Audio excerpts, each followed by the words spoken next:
Hello everyone, in this video we will learn how to add curved text in Canva. So let's start. This is my Canva and you can see that I curve this text. Okay, so let's see how it's done. Just click on the text option. Okay, then click on the add a text box. Okay, then add your text. So I just add here the curved text. After that, you can increase the font size with the drag with the mouse, just corner point, and you can change here the font size also. You can decrease the font size, just click on the minus sign, and you can increase the font size, just click on the plus sign.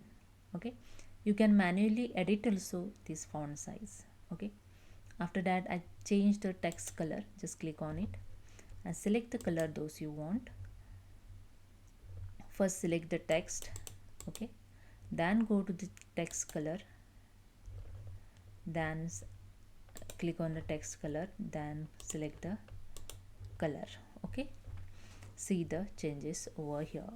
Okay, then select the text, click on the effects option, drag below. In shape, have a curve option, just click on it, and here you can see your text is curve. Okay, you can increase the size and set anywhere with the mouse. Okay, so hope you understand. If you like this video, please subscribe. Thank you so much.